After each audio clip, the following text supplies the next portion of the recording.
on a retrouvé votre toute première télé.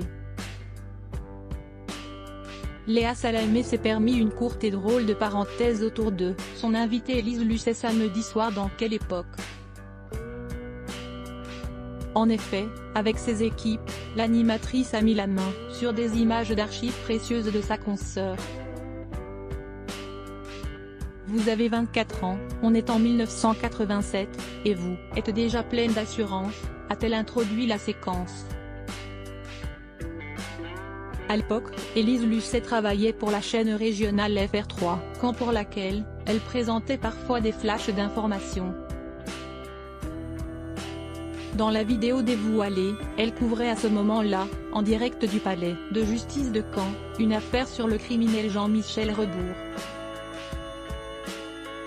Et si l'on ne savait pas qu'il s'agissait d'Élise Lucet, il aurait été bien difficile de la reconnaître. En effet, c'est une toute jeune femme brune qui est apparue à l'écran. Seul point commun avec celle qu'on voit s'illustrer chaque semaine dans Envoyé spécial, une coupe de cheveux déjà à la garçonne.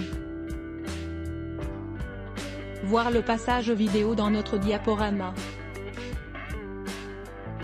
Ce saut dans le passé a beaucoup fait rire la principale intéressée, aujourd'hui âgée de 59 ans. Je peux vous dire que je ne devais pas en mener large quand même, a-t-elle commenté. Néanmoins, à ses débuts, Élise Lucet a reconnu qu'elle était une jeune femme rebelle. Très cash, a même ajouté Christophe de Chavannes. C'est d'ailleurs avec le même panache qu'elle continue de mener ses différentes enquêtes, pour son émission Cash Investigation sur France 2, lancée en 2012. C'est énergie et détermination qu'elle place dans son travail peut néanmoins lui valoir des critiques. Lors d'un récent entretien accordé à Téléstar, la journaliste d'investigation a révélé être parfois perçue comme une personne froide et s'en est défendue.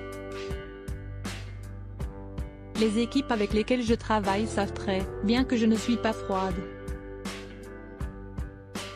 Pugnace, oui. Mes interviews doivent être carrées, on le doit bien à nos téléspectateurs. Cash Investigation, c'est une émission qui gratte, et il est sûr qu'on ne peut pas plaire à tout le monde.